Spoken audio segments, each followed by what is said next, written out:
dualisme perbedaan yang terjadi antara Kemenpan dan Kemendagri pada saat itu. Jadi penyedahan birokrasi, definisi dari Pak Tito, Pak Kementerian Dalam Negeri, itu adalah berhubungan dengan investasi penanaman modal. Silahkan ikuti permodelan dari Kemenpan. Itu jawabannya dari Betul. Kemendagri. Jadi Dengan jawabannya dengan dengan modal model surat dari edaran. Surat ya, edaran. surat edaran. Saya ingat itu. 4 tahun pendidikan tiba-tiba jadi pustakawan aku. Dari mana tiba? Permisi kawan-kawan, kalau nggak salah ingat ya, tujuan reformasi birokrasi ini kan untuk meningkatnya karena meningkatnya ekspektasi publik terhadap ASN, bukan ekspektasi ASN terhadap ASN mereka sendiri yang kita tadi dibilang sama Bang Agus ada yang komplain itu wajar dia komplain, tapi juga tidak wajar dia komplain karena yang akan kita penuhi ini adalah ekspektasi publik, bukan ekspektasi kita kita sendiri, kita yang menyesuaikan sistem gitu. Sistem berkembang bersama dengan teknologi yang berkembang kan. Kalau misalnya kayak kata Bagus tadi malas ngurusin dupa segala macam, itu adalah resiko. Tuntutannya kan kita harus profesional, akuntabel, dan adaptif. Ketika dia nggak adaptif ya tergulung, seleksi alam berjalan. Yang kau bilang barusan itu kompetensi berakhlak ya, Ki. Aku nggak ngomong berakhlak, nggak mau ngomong berakhlak pada Nah, modelnya. aku mencoba menyingkatkan yang kau sebut adaptif, Iya. kayaknya itu berakhlak lah gitu. Itu ya, Ki, ya. Nah, Bang Rizky, kalau di Kalteng sendiri gimana, Bang? Apa dinamika yang terjadi atau bagaimana korelasi antara ketika manajemen ASN dikaitkan dengan Permenpan nomor 1 tahun 2023, kemudian ada enggak implikasinya di bagian Bang Rizky di Biro Organisasi, Bang? Oke, terima kasih waktunya tadi. Apa yang disampaikan lebih Agus tuh udah komprehensif sebenarnya sih. Jadi kalau kita mundur ke belakang bahwa penyederhanaan birokrasi ini, penyetaraan jabatan, perubahan fungsi, jabatan fungsional di Kemenpan 1 2023 itu kan memang semangatnya dari pidato kenegaraan Presiden awal di 2019 Betul, lalu. Betul, betul. itu semangatnya. Yes.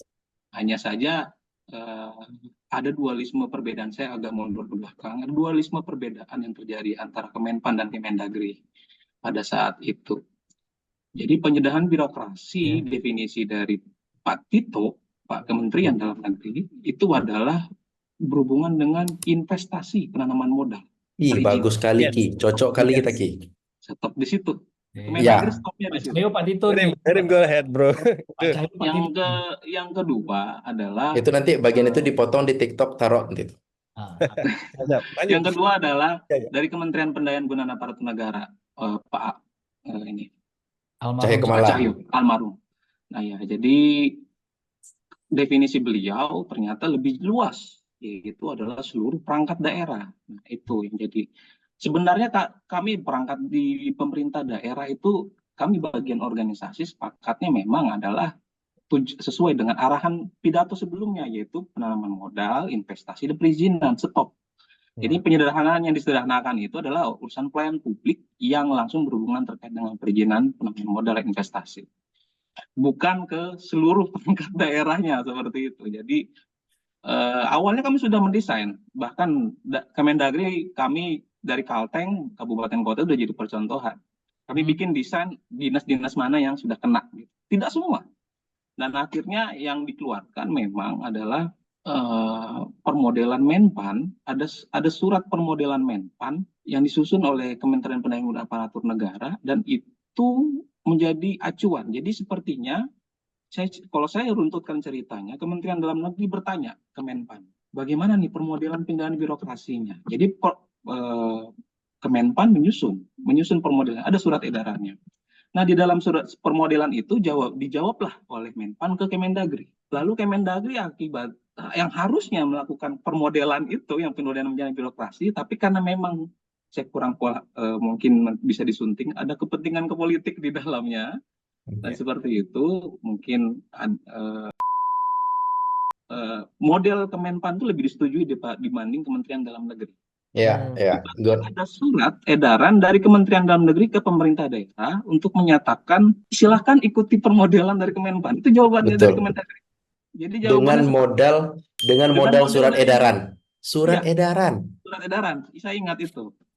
Jadi saya Ya, ingat, jadi itu yang jadi polemik awal permasalahannya. Jadi penyetaraan birokrasi, penyetaraan jabatan. Nah, memang kalau saya lihat akhirnya berjalan dengan proses berjalan dengan waktu. Mau tidak mau kita mengikuti penyetaraan birokrasi sesuai dengan permodelan yang dibuat Menpan. Di Hmm. situ berbagai macam permodelan. Bahkan dinas pendidikan beda dengan dinas perhubungan beda dengan dinas pertanian ketahanan pangan, semuanya beda. Nah, Ya. akibatnya macam-macam lah modelnya seperti itu. Nah, baru kita lanjut dari penjagaan birokrasi ke penyetaraan jabatan. Hmm. Penyetaraan jabatan juga mengalami berbagai macam masalah dilematis. Tadi seperti yang Agus bilang tadi terkait masalah tusi dan sebagaimana, karena perubahan pola pikir antara tusi sebagai jabatan fungsional dari struktural ke jabatan fungsional itu udah jauh beda. ya. Seperti tadi itu udah jauh beda. Mentalitas pun akan berbeda Beda. pegawai-pegawai itu. Iya. Ya. Nah, itu pun analisa analisa Kemenpan saat itu terhadap jafung-jafung yang cocoknya apa itu pun kurang tepat. Jadi saya ingat saat itu ada keputusan Menpan tentang jabatan fungsional yang bisa disetarakan di dalam jabatan struktural. Iya. Saya ingat di situ ada Kasubag Keuangan dan Aset itu di bawah Ya, sekretariat dinas itu jadi jabatan fungsional analis Keuangan. keuangan pusat dan daerah. ya, Bayangkan itu urusan yang berhubungan DAU, DAK, yang berhubungan yang harusnya itu Jafung itu hanya berada di BKAD, di Kasubag Keuangan dan Aset. Itu kadang itu enggak masuk akal itu ya, jadi bahaya benar. sekali. Jadi analisa-analisanya jadi karena sifatnya buru-buru, proses analisa perpindahan Jafung yang cocok Hmm. itu berakibat berbahaya terhadap transformasi jabatan fungsional yang seharusnya. Betul. Itulah yang akibatnya setelah pelantikan bermasalahnya banyak. Makanya oleh sebab itu yang sering kita gunakan jabatan fungsional sapu jagat itu dalam tanda kutip analis kebijakan. Ya, Yes, ya, ya, ya, ya. populer. Itu Iya, sapu jagat. Bahkan di Dukcapil, Bang Firdaus, di iya, Dukcapil itu koordinasi ke Dirjen Dukcapil menyatakan mereka nggak berani mengalihkan jabatan kepala exactly, seksi ke operator siap atau anak ADB. Mereka Iya. yes, nggak berani. iya Mereka correct, mengalihkannya menjadi analis kebijakan. Iya. yes, Betul, itu Ya, dapat rekomendasinya. Jadi mereka pun analisanya jadi proses penyetaraan itu pun kacau sekali jadinya. Jadi yes, berdampaknya ke seperti yang tadi dalam Permenpan 1 2023. Nah, memang semangatnya Permenpan 1 2023 adalah mempermudah tadi hal-hal pekerjaan-pekerjaan tidak serumpun tadi dalam TUSI yang tidak terakomodir dalam angka kredit itu dijadikan gelondongan besar dengan angka kredit sesuai ekspektasi dan di atas ekspektasi. Itu ya, aja ya, ya, sebenarnya. ya. Jadi tusi-tusi yang apapun yang ada di bawah bidang ataupun di yang tempat kita bekerja itu dijadikan angka kredit dengan modal sesuai ekspektasi, jempol, biasanya kan ada tanda ya, jempolnya ya, kan, tanda ya, checklist ya, seperti itu. Jadi itu tanpa memandang lagi butir-butir angka kredit. Memang ada bagusnya tadi, ada bagusnya. Jadi kalau saya lihat di Permenpan 1 2023 itu ada, kalau saya lihat fungsi Jafung ada dua. Yang pertama adalah melaksanakan tugas sesuai dengan rumpun lingkupnya. Itu yang yes, pertama. Rumpun lingkup. Yang kedua adalah ada di pasal selanjutnya melaksanakan tugas lain untuk pencapaian target organisasi. Iya. Nah, ini yang biasanya berhubungan dengan IKU perangkat daerah. Misalkan contoh nih, di Setda itu IKU-nya adalah sakip-lakip, jadi di drop itu dia.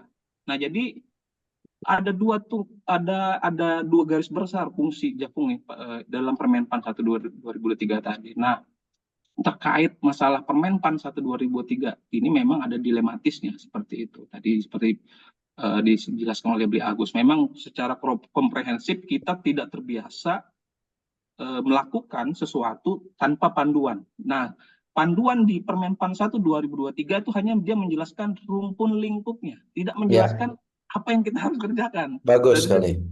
di situ. Betul. Jadi kelihatan. Nah, terus ada penjelasan mengenai tentang capaian organisasi. Itu pun kadang kalau kita baca, teman-teman Jafung, saya sudah berapa kali sosialisasi seperti Bli Agus bilang, itu kadang teman-teman yang Jafung ini kadang nggak ngudang juga apa definisi tusi sebenarnya dari Jafung ini. kebingungan. Pertama karena mental mereka sudah down dulu terhadap dengan proses penyetaraan jabatan yang membuang waktu, bukan membuang waktu ya, maksudnya membuat mereka mentalnya down seperti itu. Belum lagi tentang perKBKN 3 2023 ya, 2004 saya lupa. Nah itu juga berdampak juga, dan dampaknya yang jadi permasalahan utama dari Jafung ini adalah ketika yang penyetaraan ini naik jenjang itu tidak ada formasi. Nah, Kemenpan itu selalu menyatakan tidak perlu formasi untuk penyetaraan jabatan. Tidak memandang formasi, tidak memandang pendidikan. Akibatnya nih seperti Beli Agus bilang tadi. Rumpun formasi naik jenjang tidak bisa, pendidikan tidak nyambung dengan rumpun ilmu pendidikannya sebelumnya. Nah itu akibatnya jadi semuanya berdampak jadinya. Makanya kemarin kebetulan kami dari Kalimantan Tengah itu pernah dipanggil oleh Kementerian Koordinator Hukum dan HAM, Menko Polhukam, itu dipanggil terkait tentang evaluasi tentang penyetaraan jabatan ini, fungsional ini bagaimana sih sebenarnya gitu. Nah, yang jadi contoh mungkin teman-teman nanti bisa tanya ke bagian Kegali, Kalimantan Selatan. Mereka tidak melakukan penyederhanaan birokrasi, tidak melakukan penyetaran jabatan, sedikit saja. Tapi nilai sakit mereka adalah AA. Kok bisa? Bisa dong. Nah, saya masuk sedikit Bang, sedikit. KPU juga demikian teman-teman. Ini yang kami di sisi Kementerian Dalam Negeri itu memaksa ortalanya itu untuk juga seperti itu. Lanjut Bang. Nah, jadi saya sudah karena saya yang pelaku utama dari penyederhanaan birokrasi ini, jadi kadang tuh BKD, BKPSDM juga nanya, kenapa nih kita nih bisa nggak kita balik lagi nih? Soalnya teman-teman Jafung penyetaraan nih, walaupun ada dengan Permenpan 1 2023 itu tetap nggak mudeng gitu, nggak mudeng juga tetap gitu.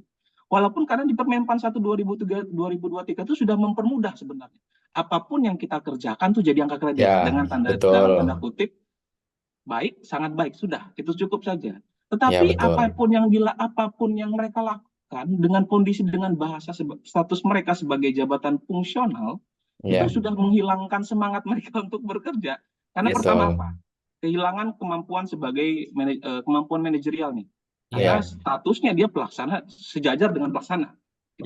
Yang kedua adalah kemampuan PPTK, stop. Biasanya PPTK kalau nggak langsung naik ke kabit. Atau ke kabaknya.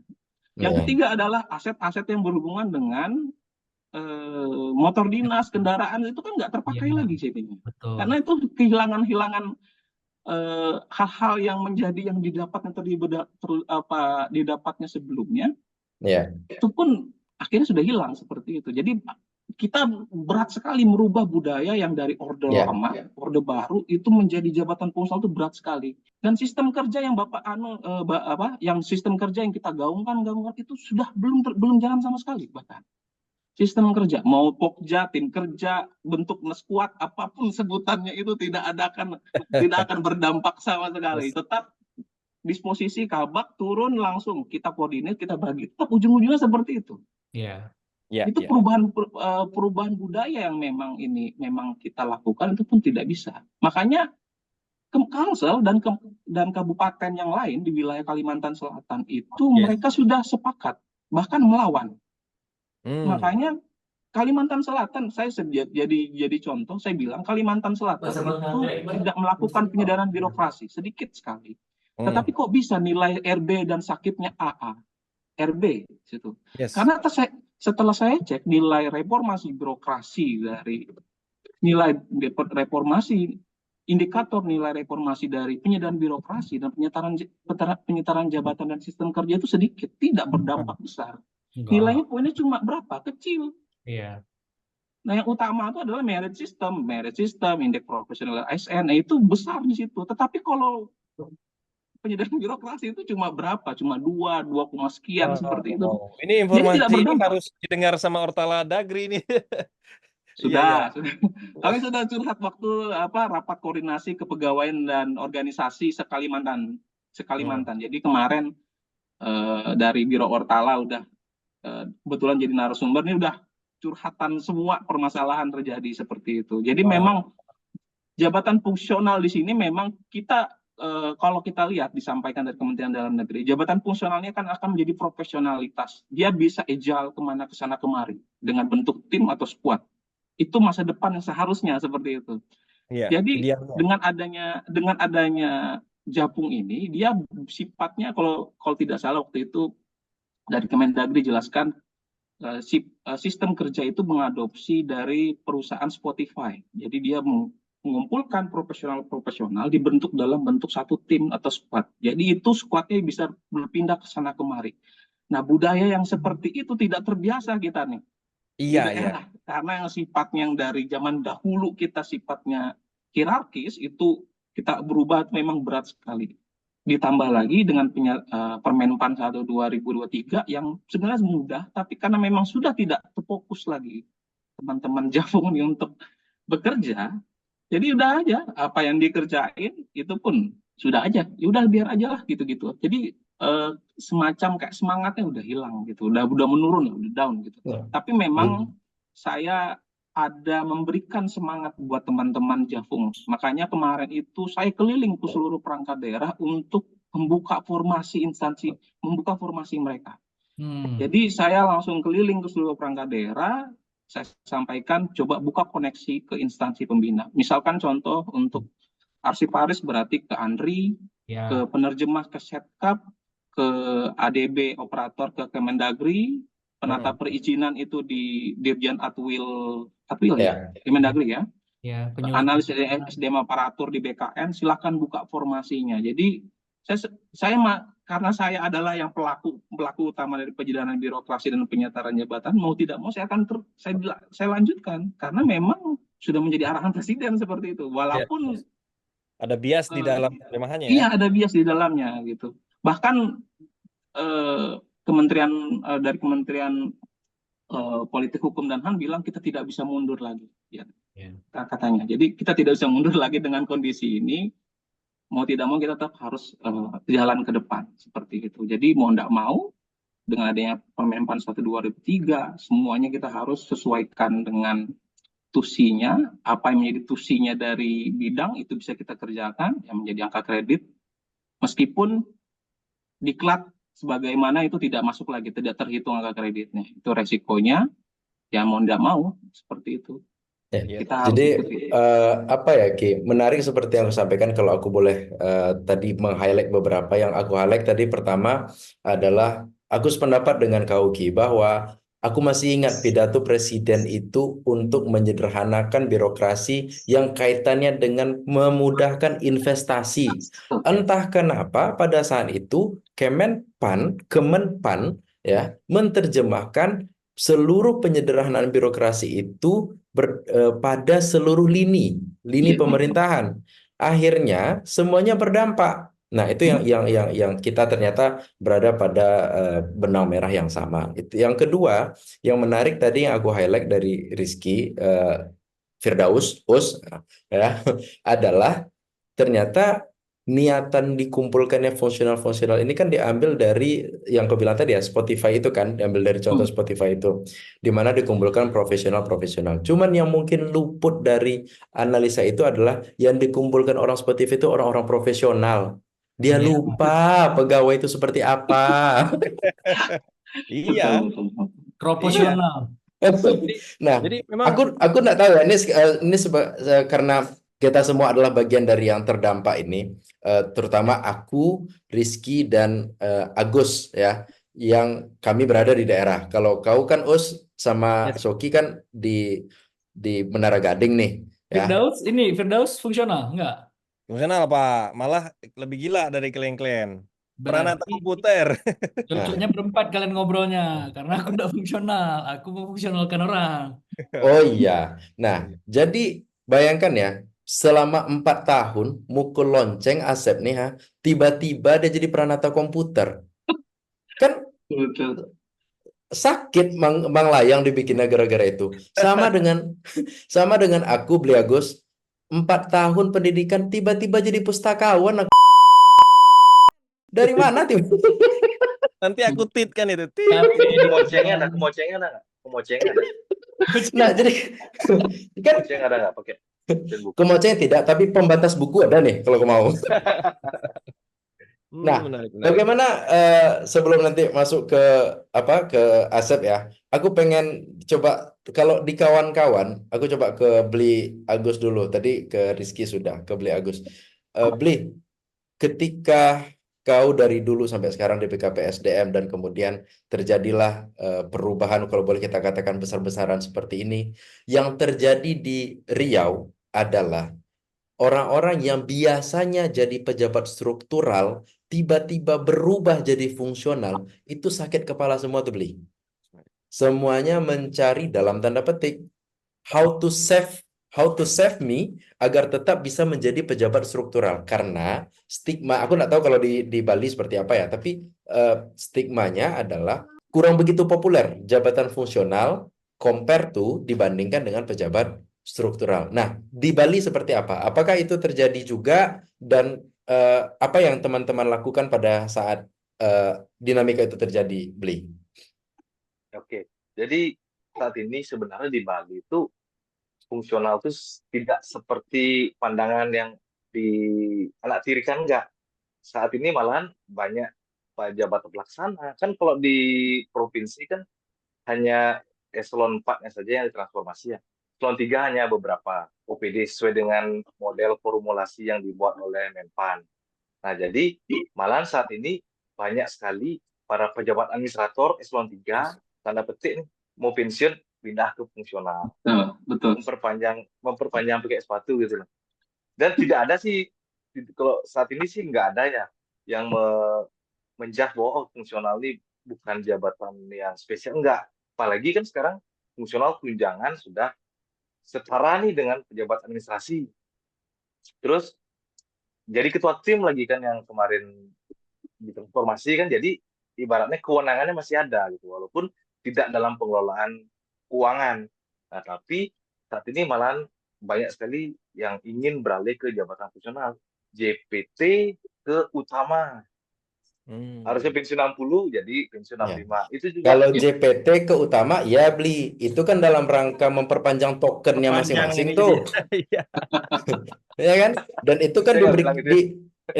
dan itu kan diberikan contoh dengan sempurna oleh kepala BKN yang kemudian menjadi PLT dan kemudian dia Kepala menjadi ya kan gitu kan, kepala BKN siapalah nama Bapak tuh?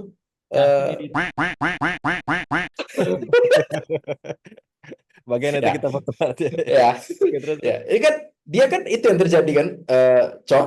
Yang terjadi adalah Bima Arya. Siapa ya nama? Iya, Bima Arya. Itu sudah. Ya kan? Nah, Itu sudah. beliau kan udah mau pensiun, pindah dia menjadi fungsional utama, kemudian PLT tapi tetap sama dia. Nah, itu yang terjadi kalau di tingkat JPT, dan itu kita maklumkan lah. Tapi kalau yang di tingkat eselon 4 gimana, Beli?